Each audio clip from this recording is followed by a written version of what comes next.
Evanjelium z dnešnej liturgie slova aj pre nás má veľmi krásne povzbudenie a ponaučenie.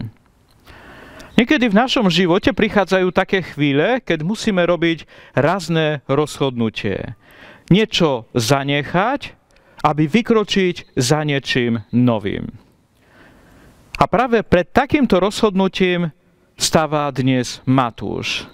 Pracuje v colnici a zrazu prichádza k nemu Ježiš a hovorí mu: poď za mnou. I ako Matúš reaguje?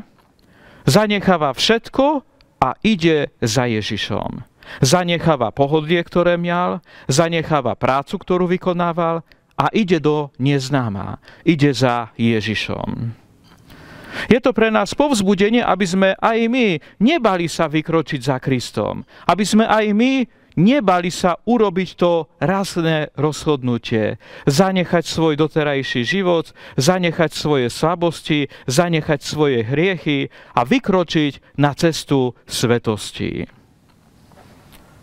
Ale možno sú v našich hlavách také myšlienky: ale však ja som hriešník, ja som slabý, ja to nedokážem, svetosť nie je pre mňa. Práve dnešné evanjelium odpoveda aj na túto otázku. Ježiš hovorí, nepotrebujú lekára, ale zdraví, ale tí, ktorí sa zle majú. Ježiš prichádza na tento svet, aby nás uzdravil, aby nás vyliečil, aby nám pomohol. A preto nebojme sa vykročiť za Kristom. Nebojme sa odpovedať na jeho výzvu: poď za mnou. Aj keď máme pocit, že sme slabí, že sme hriešni, že to nedáme. Pamätajme, že Boh povedal: buďte svätí, lebo ja som svätý. Tam nebola žiadna hviezda, tam nebola žiadna výnimka, že neplatí pre mytníkov a hriešníkov. Táto výzva platí pre každého z nás.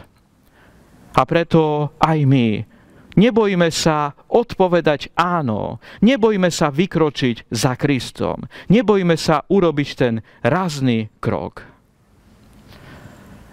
Nech vás žehná všemovúci Boh, Otec i Syn i Duch Svätý. Amen. Prajem vám krásny a požehnaný čas, veľa úspechov k vašim podujatiam a pozývam vás aj zajtra.